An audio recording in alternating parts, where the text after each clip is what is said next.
രാത്രിയിലെ ഫുഡ് കഴിക്കലും കാര്യങ്ങളെല്ലാം കഴിഞ്ഞതിന് ശേഷം ഇനിയിപ്പോൾ അതാ പാത്രം കഴുകാനും കിച്ചൺ ക്ലീനിങ്ങിനും നിൽക്കാന്ന് കേട്ടോ. ഇപ്പോൾ ഒരു 10 മണിയൊക്കെ കഴിഞ്ഞിട്ടുണ്ട് കേട്ടോ. 10 അല്ല 12 ആയി കഴിഞ്ഞാലും കിച്ചൺ ക്ലീൻ ആക്കാതെ കിടന്നിട്ടുണ്ടെന്നുണ്ടെങ്കിൽ എനിക്ക് ഉറക്കം വരില്ല കേട്ടോ. അതുകൊണ്ട് തന്നെ അങ്ങനെ ഞാൻ കിടക്കാനും നിൽക്കാറില്ല. വെറുതെ എന്തിനാ ഒരു ഉറക്കം കളയണത്. അപ്പോൾ അതാ കിച്ചണത്തെ പാത്രങ്ങളും കാര്യങ്ങളൊക്കെ കഴിഞ്ഞ് കറിയൊക്കെ ബാക്കിയുള്ളതൊക്കെ എടുത്ത് വെച്ച് ഫ്രിഡ്ജിലേക്ക് വെച്ച് ആ ഒരു മൺകലം എല്ലാം അതും കഴുകി വെക്കുന്നുണ്ട് കേട്ടോ.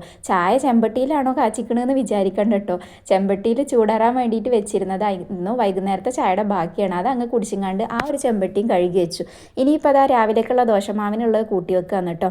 അപ്പോൾ അതും കൂടെ ഒന്ന് അരച്ചെടുത്തിട്ട് അതും റെഡിയാക്കി വെച്ച് കഴിഞ്ഞാൽ പിന്നെ നമ്മളുടെ അത്യാവശ്യം കിച്ചണിൻ്റെ എല്ലാ പണികളും കഴിഞ്ഞു കേട്ടോ. ഇനിയിപ്പോൾ ഉച്ചക്ക് കുക്ക് ചെയ്തപ്പോൾ അടുപ്പ് നല്ല ചൂടായത് കാരണം അപ്പോൾ അത് ക്ലീൻ ചെയ്യാൻ പറ്റിയിട്ടുണ്ടായിരുന്നില്ല. അപ്പോൾ അതാ രാത്രി അത് അപ്പോൾ തന്നെ ക്ലീനാക്കി തുടച്ച് വൃത്തിയാക്കിയിട്ട് എടുക്കുന്നുണ്ട് കേട്ടോ. ഇനിയിപ്പോൾ രാവിലെ കിച്ചണിലേക്ക് വരുമ്പോൾ ഉണ്ടാവുന്ന ഒരു സന്തോഷം അതൊന്ന് വേറെയാണ് കേട്ടോ. അത് മാത്രമല്ല, നമ്മൾ അങ്ങനെ ഇട്ട് കടന്നു കഴിഞ്ഞാൽ മനുഷ്യന്മാരെ കാര്യമല്ലേ, എന്താ എപ്പോൾ എങ്ങനെ ഒന്നും പറയാൻ പറ്റൂല. ഇവിടുത്തെ ഉമ്മ എപ്പോഴും പറയും കേട്ടോ, വരുന്നവർ ആരും വീട് വൃത്തിയാക്കാനല്ല വരുന്നത്, അതുകൊണ്ട് നമ്മളെപ്പോഴും വീട് വൃത്തിയാക്കിയിട്ട് വേണം കിടക്കാൻ എന്ന് പറയും കേട്ടോ.